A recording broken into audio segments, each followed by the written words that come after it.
सामान्य हिंदी के विद्यार्थियों को महाराजा सूरजमल विश्वविद्यालय भरतपुर के पाठ्यक्रम के अंतर्गत मैं आप लोगों को नमक का दरोगा कहानी पढ़ा रही थी। आज मैं आपको कहानी की जो महत्वपूर्ण अंश है उसके आगे से व्याख्या करूंगी कि आप देखिए, यहाँ से है कि पेज नंबर यहाँ पर है, पंडित अलोपदीन का लक्ष्मी जी पर अखंड विश्वास था।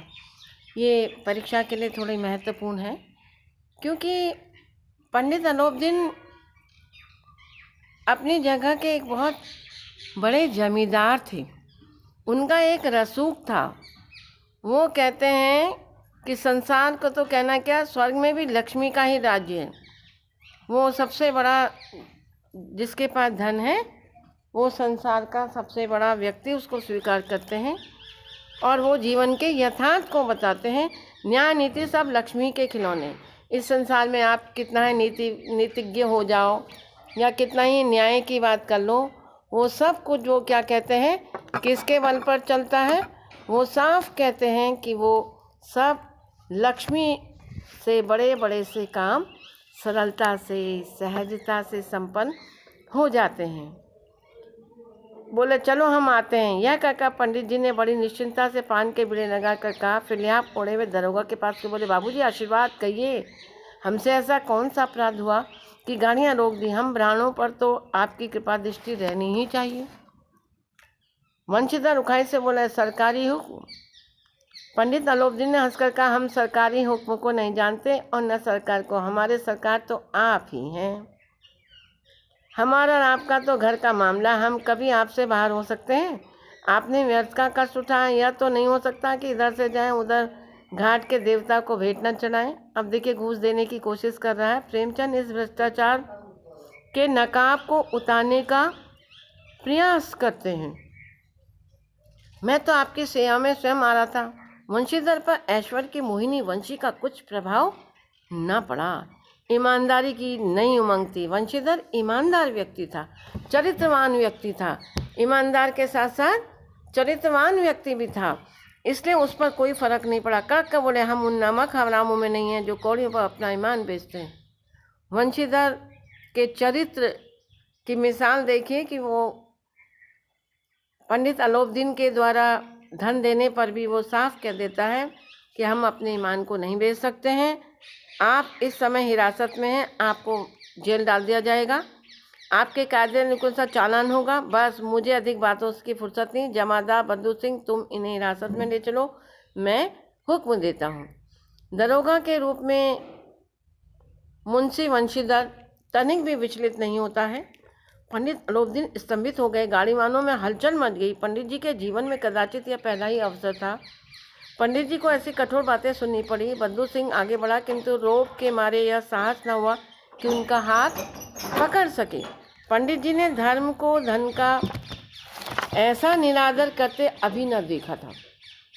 विचार किया कि यह अभी उदंड लड़का है, माया मोह के जाल में अभी नहीं पड़ा, अल्लड़ है, झिझकता है।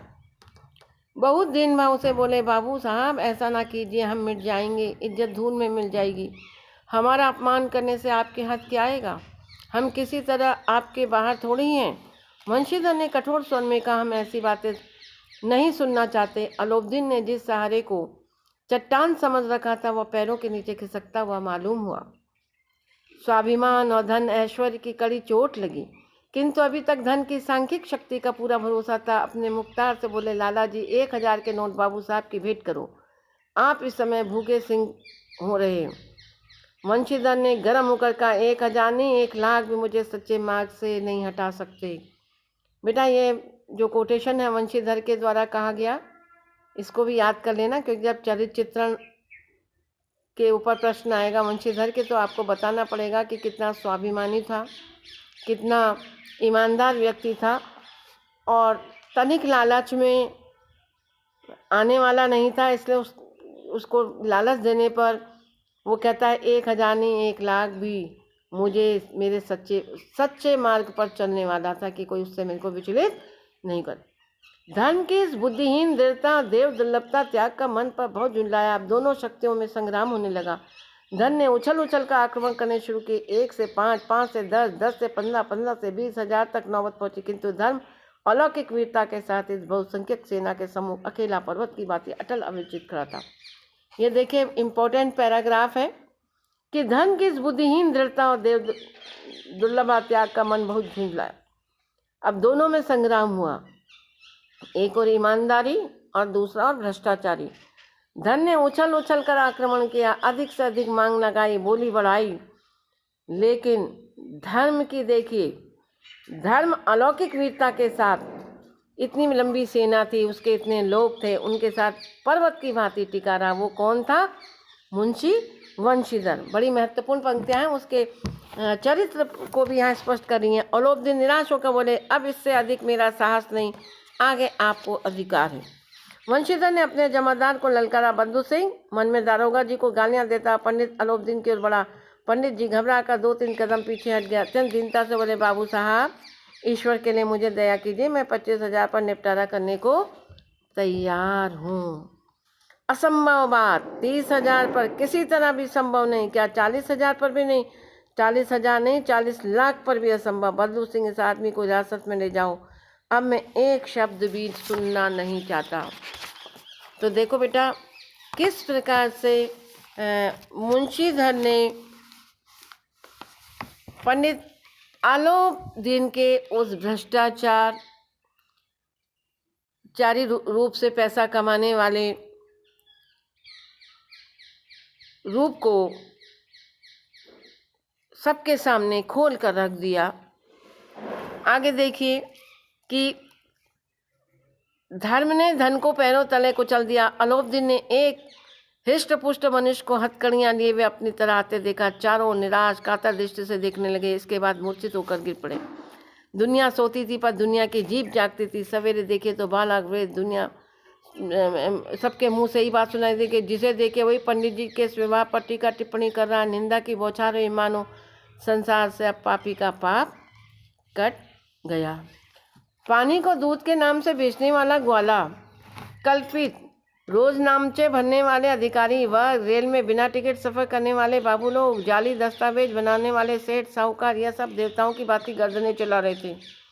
जब दूसरे दिन पंडित अलोपदीन अभियुक्त होकर कांस्टेबलों के साथ हाथों हाथ में हथकड़ियां, हृदय में गिलानी, क्षोभ भरी लज्जा से गर्दन झुकाए अदालत की तरफ चले तो सारे शहर में हलचल मच गई। मेलों में कदाचित आंखें इतनी क्या ना होंगी, भीड़ के मारे छत और दीवार में कोई भेद न रहा।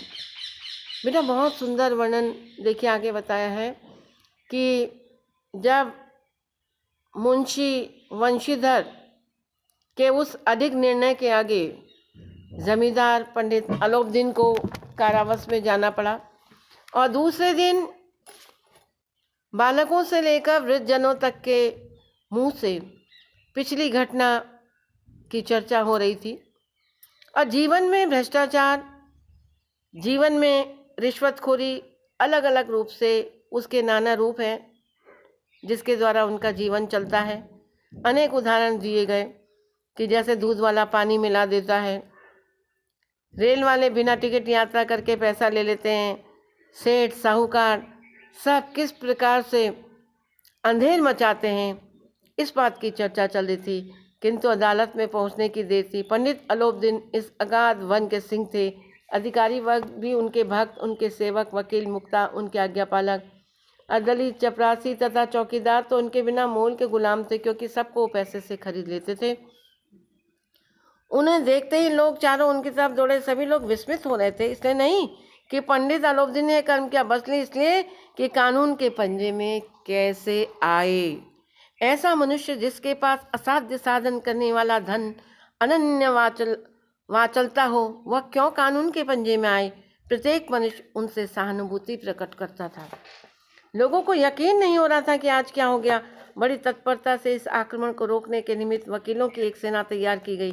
न्याय के मैदान में धर्म और धन में युद्ध थन गया। वंशीधर चुपचाप खड़े थे। उनके पास सत्य के सिवा न कोई बल था, न स्पष्ट भाषण के अतिरिक्त कोई शस्त्र गवाह थे, किंतु लोभ से डमाडोल।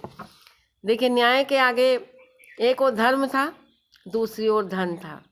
धन के आगे सारे वकील, सारी जमात थी और वंशीधर न्याय के मार्ग में अकेले थे। यहाँ तक कि मुंशी जी को न्याय भी अपनी कुछ खिंचा हुआ दिख पड़ता था। वह न्याय का दरबार था, परंतु उनके कर्मचारियों पर पक्षपात का नशा छाया हुआ था। किंतु पक्षपात और न्याय का क्या मेल? जहाँ पक्षपात हुआ, न्याय की कल्पना नहीं की जा सकती। मुकदमा शीघ्र समाप्त हो गया। डिप्टी मजिस्ट्रेट ने अपनी तजवीज़ में लिखा, पंडित अलोपदीन के विरुद्ध दिए गए प्रमाण निर्मूल और भ्रमात्मक हैं। वह एक बड़े आदमी हैं। यह बात कल्पना के बाहर है कि उन्होंने थोड़े लाभ के लिए ऐसा दुस्साहस किया हो। यद्यपि नमक के दरोगा मुंशी वंशीधर का अधिक दोष नहीं है, लेकिन वह बड़े खेद की बात है कि इसकी उद्दंडता विचारहीनता के कारण एक भले मानुष को कष्ट झेलना पड़ा। हम प्रसन्न हैं कि वह अपने काम में सजग सचेत रहता है, किंतु नमक के मुकदमे की बढ़ी हुई नमक से हलाली से उनके विवेक और बुद्धि को भ्रष्ट कर दिया। भविष्य में उसे होशियार रहना चाहिए। वकीलों ने यह फैसला सुना, उछल पड़े। पंडित अलोपदीन मुस्कुराते हुए बाहर निकले। स्वजन बांधों ने रुपयों की लूट की। उदारता का सागर उमड़ पड़ा। उसकी लहरों ने अदालत की नींव तक हिला दी। अब यहाँ पर बताया जा रहा है कि किस प्रकार से धोखाधड़ी होती है, लेकिन सत्य परेशान हो सकता है, पराजित नहीं हो सकता। देखिए आप, जब वंशीधर बाहर निकलते हैं तो चारों व्यंग बाणों की वर्षा होने लगी। चपरासों ने झुक झुक कर सलाम किए, किंतु इस समय एक कटु वाक्य संकेत उनकी गणवनक्ति को प्रज्वलित कर रहा था। कदाचित मुकदमे सफल होकर वह इस तरह करते हुए न चलते। आज उन्हें संसार का एक खेदजनक विचित्र अनुभव हुआ। न्याय विद्वता, लंबी चौड़ी उपाधियाँ, बड़ी बड़ी दाढ़ियाँ, ढीले चाहिए, एक सच्चे आदर का पात्र नहीं। वंशीधर ने धन से बैर मोल लिया था, उसका मूल्य चुकाना अनिवार्य था। कठिनता से एक सप्ताह बीता होगा। ये मोतली का परवान चला, कार्य प्रणालता का दंड मिला। बेचारे भग्न हृदय शोक और खेत से व्यतीत घर को चले। बूढ़े मुंशी जी तो पहले ही कुड़बुड़ा रहे थे कि चलते चलते इस लड़के को समझाया था, लेकिन इसने एक ना सुनी, सब मनमानी करता रहा। हमको कलवार और कसाई के तगादे से बुढ़ापे में भगत बनकर बैठे। वह बड़ी रसूख तनख्वाह। हमने तो नौकरी की है, कोई ओहदेदार नहीं थे, लेकिन काम किया दिल खोल कर। आप ईमानदारी बनने चले हैं। घर में चाहे अंधेरा हो, मस्जिद में अवश्य दिया जलाएंगे। खेद ऐसी समझ पर पढ़ना लिखना सब अकारत गया। इसके थोड़ी दिनों बाद जब मुंशीधर इस दुरवस्था के घर पहुंचे, बूढ़े पिता ने समाचार सुना तो सिर पीट लिया। बोले, जी चाहता है तुम्हारा अपना सिर फोड़ लूँ। बहुत देर तक पछता कर हाथ मलते रहे। क्रोध में कुछ कठोर बातें भी कह दी हों। यदि वंशीधर वहाँ से टल ना जाते तो अवश्य वह क्रोध प्रकट हो जाता। वृद्ध माता को भी दुख हुआ। जगन्नाथ और रामेश्वर यात्रा की कामनाएं मिट्टी में मिल गई। पत्नी के कई दिनों तक सीधे मुंह बात नहीं की। देखिए, एक ईमानदार व्यक्ति के साथ में किस प्रकार का व्यवहारिक जगत में व्यवहार होता है, चाहे उसके घर वाले माता पिता हों या उसकी पत्नी। इसके जीते जागते ये उदाहरण है। इस प्रकार एक सप्ताह बीत गया। सांध्य का समय था। बूढ़े मुंशी जी बैठे बैठे राम नाम की माला जप रहे थे। इसी समय उनके द्वार पर सजा हुआ रथ आकर रुका। हरे गुलाबी पर्दे, पछाइयों बैलों की जोड़ी, उनकी गर्दन में नीले धागे, सिंह पीतल से जड़े हुए, कई नौकरियां, लाठियां कंधों पर रखे साथ थे। मुंशी जी अगवानी को दौड़े तो पंडित अलोपदीन हैं। झुककर दंडवत की और लल्लो चप्पो की बातें करने का हमारा भाग्य उदय हुआ जो आपके चरण इस द्वार पर आए। आप हमारे पूज्य देवता, आपको कौन सा मुंह दिखाएं? मुंह में तो कालिख लगी हुई है, किंतु क्या करें, लड़का भागा कपूत है नहीं, तो आपसे क्या मुंह छिपाना पड़ता। ईश्वर निस्तान चाहे रखे पर ऐसी संतान न दे।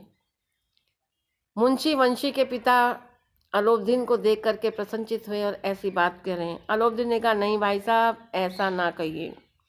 मुंशी जी ने चकित होकर कहा, ऐसी संतान को और क्या कहूँ। अलोपदीन ने वात्सल्यपूर्वक में कहा, कुल तिलक और पुरुषों की कीर्ति उज्जवल करने वाले संसार में ऐसे कितने धर्मपरायण मनुष्य हैं जो धर्म पर अपना सब कुछ अर्पण कर सकते हैं।